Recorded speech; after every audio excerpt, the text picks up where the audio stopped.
Hey, what's going on? It's your girl, TampaMystic, and we are broadcasting live on the industry's most wanted podcast.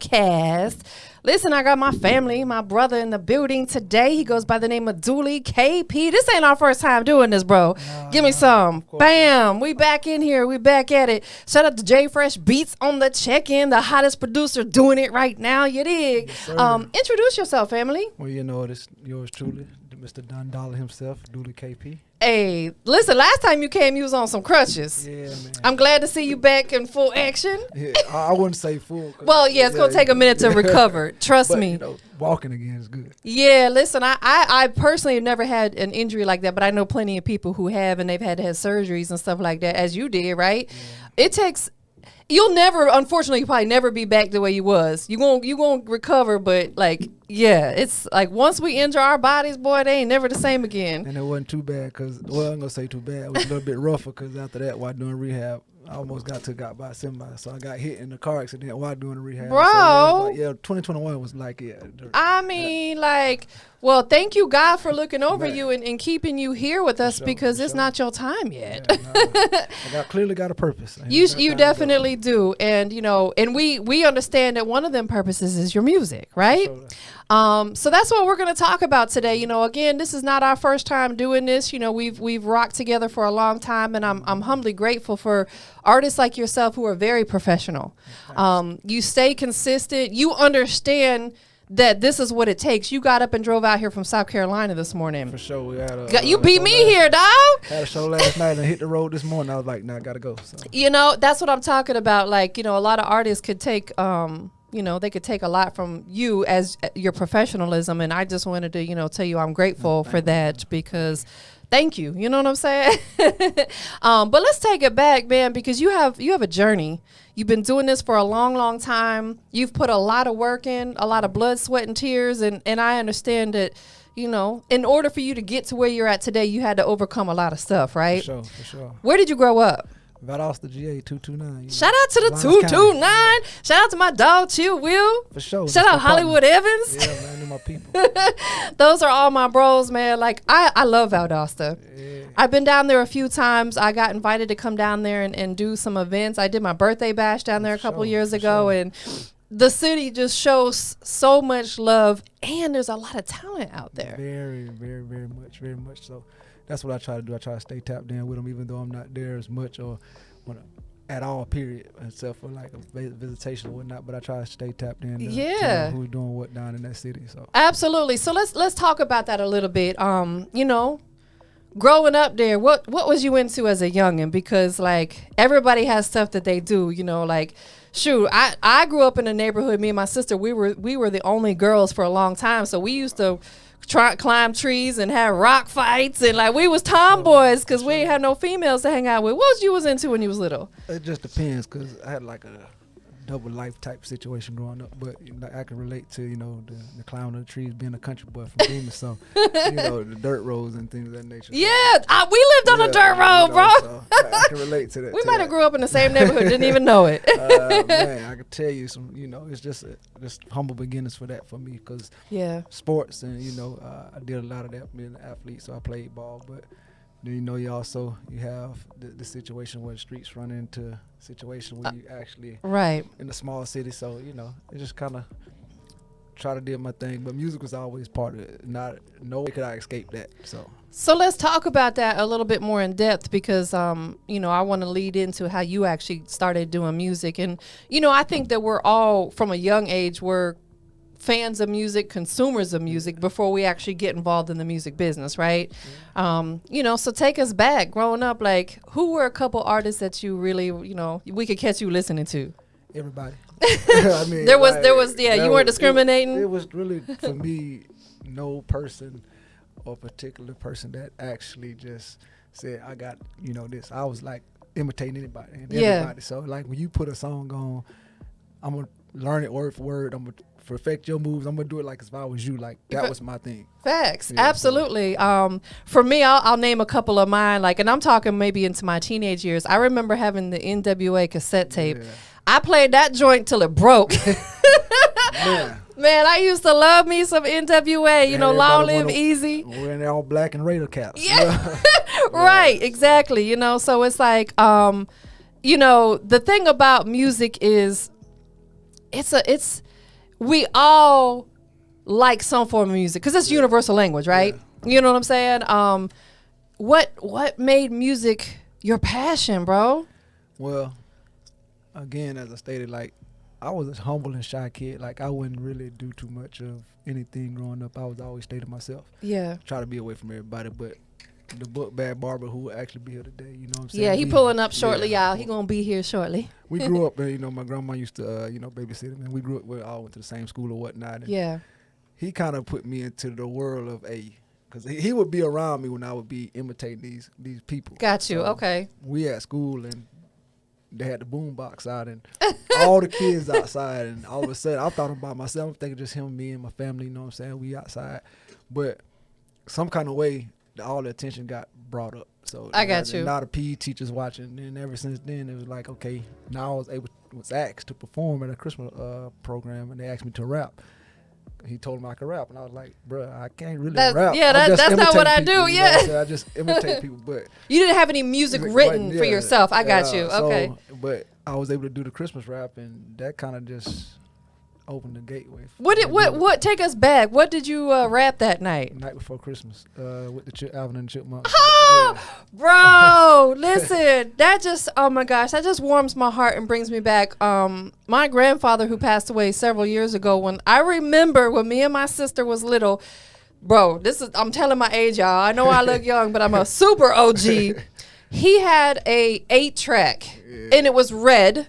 I will never forget it. He had this red 8-track, and me and my sister couldn't wait for Christmas to come around because he would put that red 8-track in, and it was the, you know, Alvin and the Chipmunks. And oh my gosh, you just brought me back, bro. it was like a crazy situation how it happened too, because again, I never was around people. I was always off to myself. Like, that shy. Kind of introverted. Yeah, I understand. When that happened, it's just like you got 400-500 people watching you in front of the whole school. I just kind of transformed. Like, I got on stage and I don't think I even seen nobody. I just think I just kind of went to what I normally would do if the music come on. Yeah, you was in your zone, like tunnel vision. Yeah.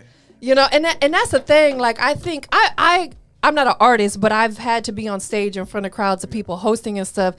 And I totally get it. Like, once I'm up there, I'm like in a zone. Like, I try to, of course, engage with the crowd, but it's almost like the same thing. I almost don't even know that they're there because I'm so busy in my head trying not to mess up and look crazy up there.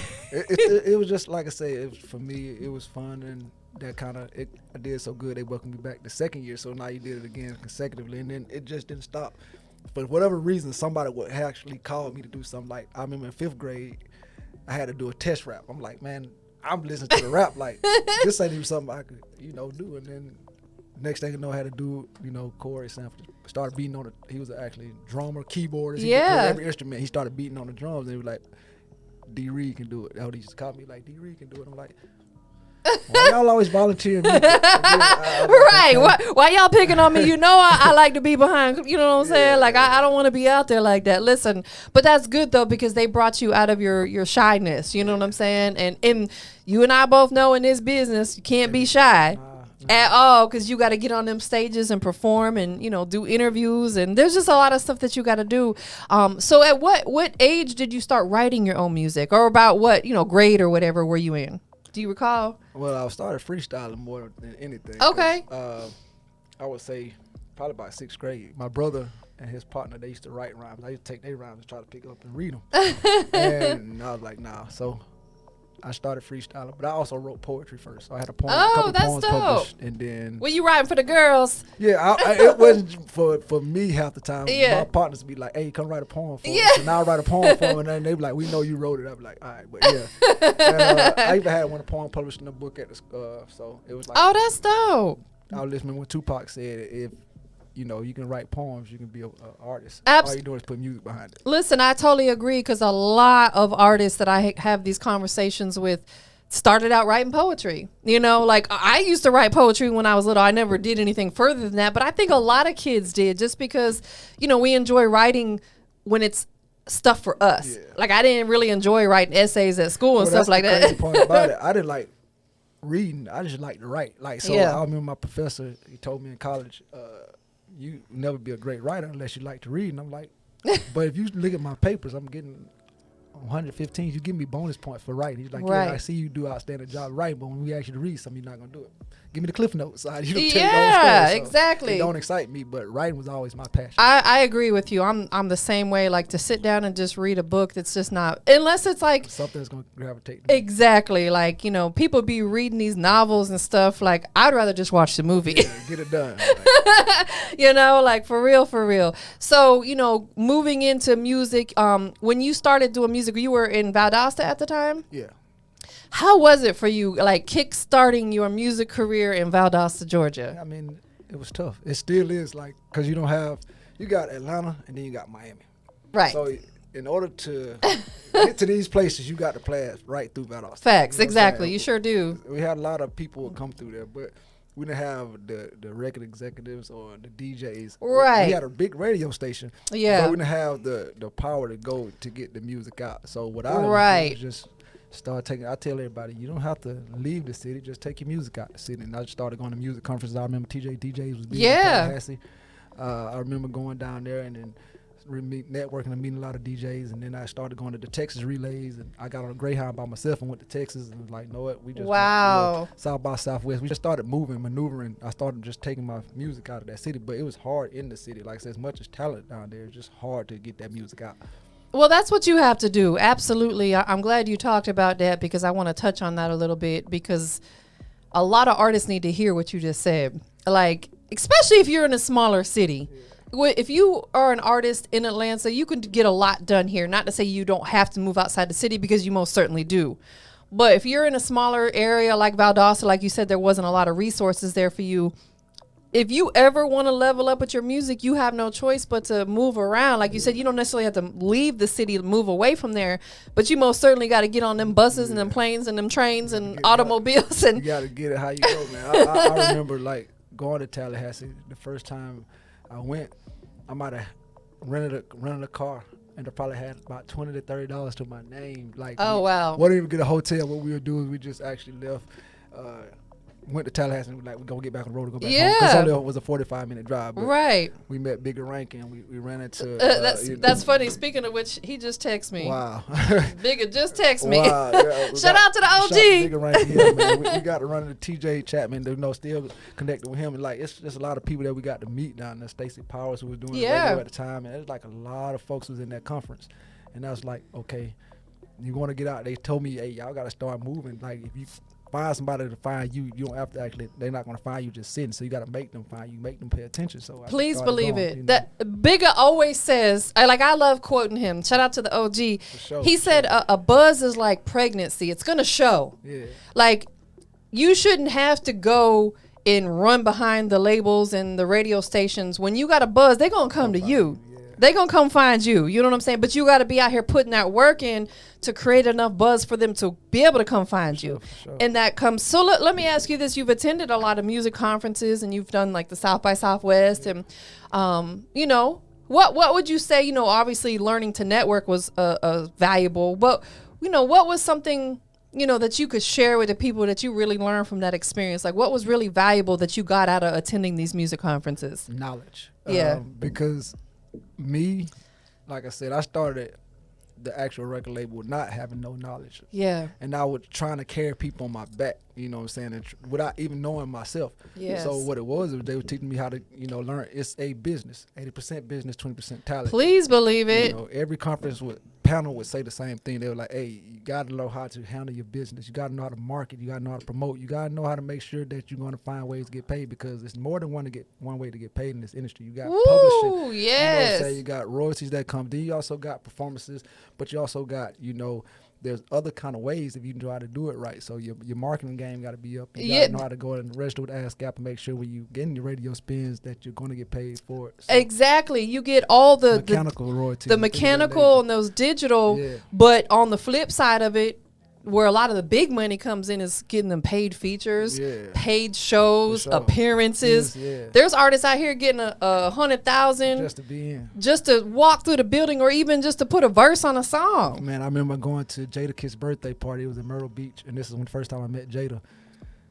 And it was crazy because we kicked it with him the whole night, and dude was a real humble dude, but it was like it was his birthday. He got paid to be in his birthday. Like at his birthday party, he got paid to be there because the club wanted him at that actual party. Woo, talk about motivation. Man, so I was like, wow, you get paid for your birthday? Yes. That's a hell of a birthday gift. Talk about, that's motivation though. When you see people, you know, and I know it is for me because what I do is different than what you do, but we're both in the same business, right? So I study the people that I look up to. Like, for example, I watch The Breakfast Club a lot because, you know, I really love what they do, and they're at a much higher level than I am, but I'm working to get there.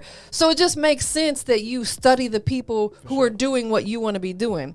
It's no different than you studying, you know, whatever artist may inspire you. Not to say that you want to be like them, but you want to follow that same formula. It just makes sense. Like the old saying goes, you know, don't try to reinvent the wheel, you know. It's already there for you. It's already written, you know. Just you might have to tweak it a little bit to fit Dooley KP, you know what I'm saying? But that's okay. You know, the blueprint is there. For sure. What are some of the things you're working on right now, bro? Well, I've been doing a lot of just traveling lately, you know, trying to put other people on. My thing has always been to reach back and reach. Because you're a boss. You know. Listen, you are, like, accept that you're a boss. I'm going to interrupt you for a quick second. I tell people all the time, in order for you to be a boss, you got to put other people in a position to be a boss. And that's what you're doing. I seen your Instagram post where you were filming other artists performing. How many artists do that and post it on their Instagram? Sure. I mean, like, shout out to New Family Management up in Philly, even New York. So I got a chance to go up there and deal, you know, and network with some people up there. They actually are part of the New Family I work with. Then, you know, again, the Book Bag Barbara and my family too like want to be here. You know what I'm saying? It's gonna be just me trying to reach back because I didn't have the opportunity, so I don't want nobody to keep going back and, you know, making the same mistakes I made. But if I can actually get out, I'm going to reach back and help some other people, you know what I'm saying, to do it. So that's what I've been pretty much doing this year. But as you know, stay working and constantly grinding. So first of the year, we're going to definitely going to drop something from Dooley KP. I'm actually working with some producers. Okay. I got DJ Ron G. For those that don't know who DJ Ron G is, he produced for Mary J. Blige. Oh, wow. Legendary type stuff. Yeah. Okay. He's the only person that Tupac did a mixtape for. Wow. You know so he actually super legendary. He produced the track for me, and we're going to go get ready to push that. But we also got a double. I don't know if I want to do a double disc or just make 2 projects, but it's so much that I've been doing as far as working. So we're going to try to figure out how we're going to do that. But it's definitely coming first of the year, first quarter. We're going to go strong, but we're going to finish out 4th quarter as well. Listen, I know you finishing off, you know, the 2021 really strong. You know, you're out here doing like these market runs, media runs, shows.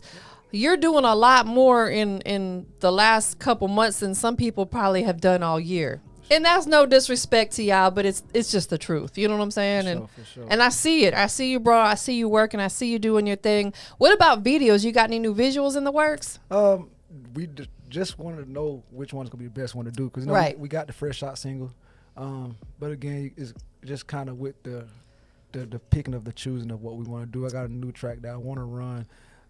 Like I said, that Ron G did. We want to try to see if we want to do that one. So right now, as far as visual, we just want to make sure it's the right one because, you know, when you got social media and influencers coming through the game, when you get someone like TikTok, the song Ron G produced, which is 2 versions. Period. You know, it's something that you can actually can gravitate to. And shout out to Luke because that was the inspiration for the 2 versions. So the Luke and the 2 Live crew did that actual the part of the sample of the song. So I was like, I actually was actually at work and was doing, just saying people were acting 2 versions and then people just kind of picked up on it. So 2 versions was something that we just like, hey, we finna run with it. And then DJ Ron G made the beat and it was like, hey, we gonna run with this. I love that because, you know, the thing about not just music, but any type of business that you're in, you got to figure out ways to be different, right? Mm-hmm. So, example, there's so many different types of cell phones. You know, you got your Androids, you got your Apples, but under Android, they got, you know, Samsungs and LGs. So they're all basically used for the same purpose, but all of them are a little bit different. Mm-hmm.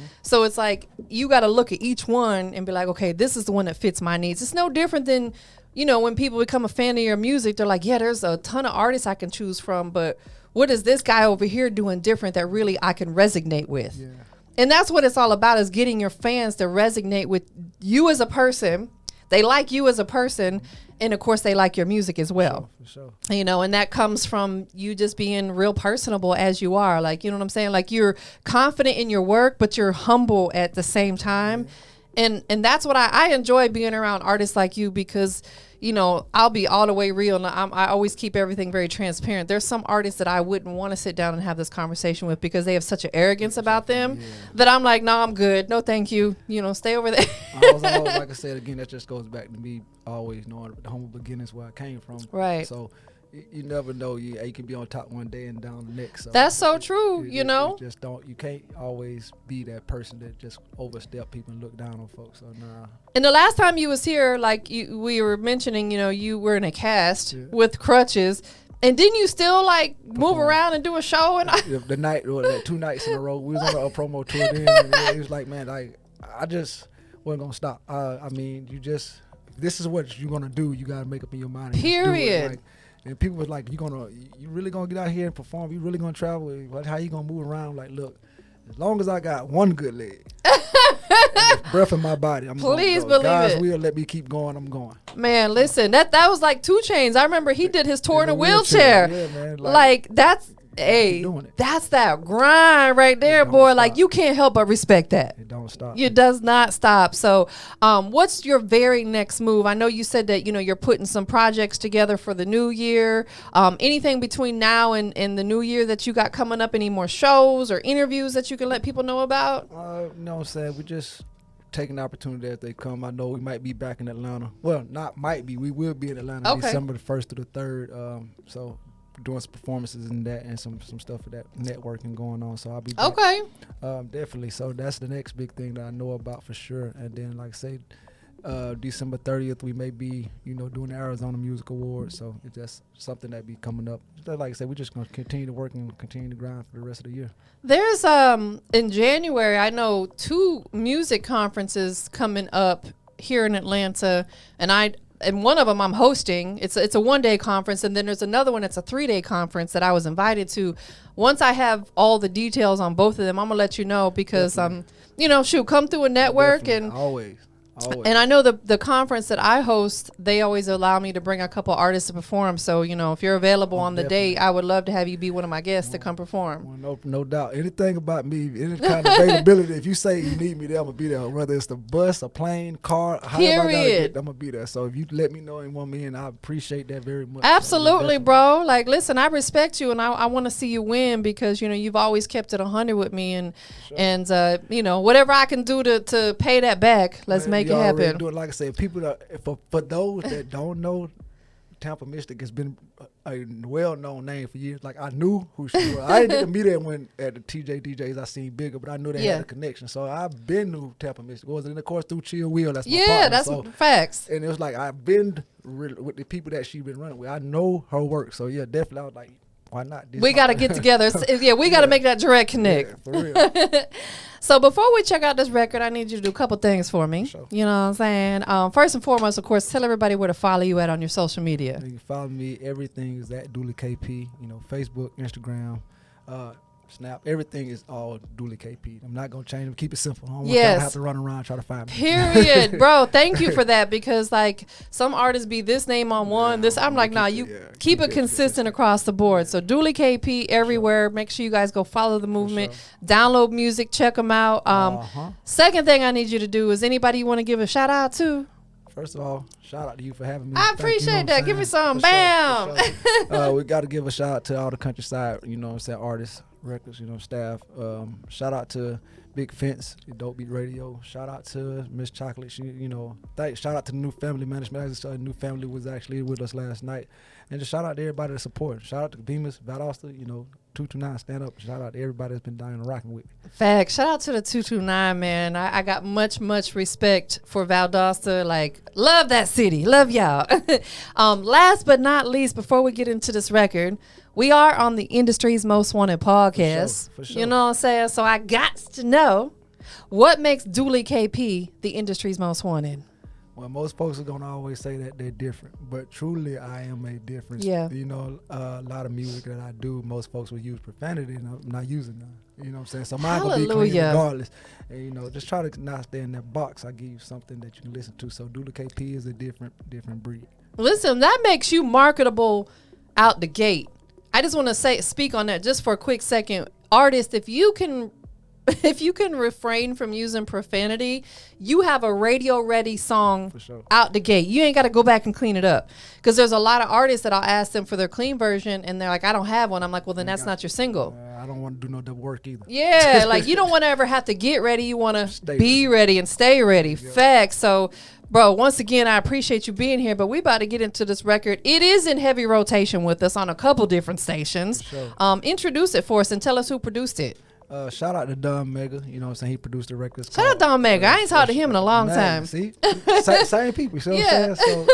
So it's called Fresh Out. You know, it's just pretty much to let you know, hey, you can be clean when you step out or whether you fresh out. Whatever you do. And I got something for you too. So. All right. I like that. So we about to get into it, y'all, man. Once again, it's your girl, TampaMystic. We are live and direct on the industry's most wanted podcast. Give us that really dope, powerful, full of energy introduction to the record. Well, here it is, your boy Mr. Fresh Out, Mr. Don Dollar himself, Dooley KP with that single Fresh Out, produced by Don Mega. Let's go. Cartel. Y'all know your industry's stay clean. Most wanted. Fresh out the box, we stay popping tags, you know what I'm saying? Hey. Don Mega. They fresh out, them Jordans, yeah, they fresh out, them forces, yeah, they fresh out, them polos, yeah, they fresh out. When I step out, the boy be on so fresh now. Got my body clean, so out the shower, the boy be fresh out. Girl blowing up my phone for me to come to her spot. Never slipping on my pimpin', cause my game is top notch. Living life to the fullest, what I be about. A crispy polo, that's what I rock. Keep a nice pair of J's, fresh out of the box, fresh and clean like Outkast. Like Jigga Twister, stay poppin' tags, stay starkin' like Fabulous, so I just throw it in the bag. Take the blue one, that's off the rag. The one the wild, yeah, give me that. Size 11 and having the forces, and that polo ball cap. So addicted, I got a match in the mall, boy. I spin the rag, get a match, get my swag in the design frame, stay coppin' that. Them polos, they fresh out, so I can go get fresh. Now say them Jordans, they fresh out, so I can go get fresh. Now say them polo, they fresh out, so I can go get fresh. Now say them Jordans, they fresh out, so I can go get fresh now. They fresh out, them Jordans, yeah, they fresh out, them forces, yeah, they fresh out, them polos, yeah, they fresh out. When I step in, if I step out, the boy be oh so fresh. Got a white suit, fresh out the clean, it's not a boy's choice. Enjoy just the meaning, stay damn fresh. You can't tell me I ain't do it like this, I'll bet you can't. On my feet, be some fresh posters. Best believe they match the horses that's on the low. That's full shows, feeling on it is a no-no. Put them on, I don't even lace them. If I scuff them, I'll replace them with another pair like them there. Like you keep it time, I keep it spare, but all right, that's so right. Cause on my feet, it feels so right. And I ain't worried about that homeboy, so I ain't even gotta walk like them polos. They fresh out, so I can go get fresh. Now say them forces, they fresh out, so I can go get fresh. Now say them polos, they fresh out, so I can go get fresh. Now say them forces, they fresh out, so I can go get fresh now. They fresh out, them Jordans, yeah.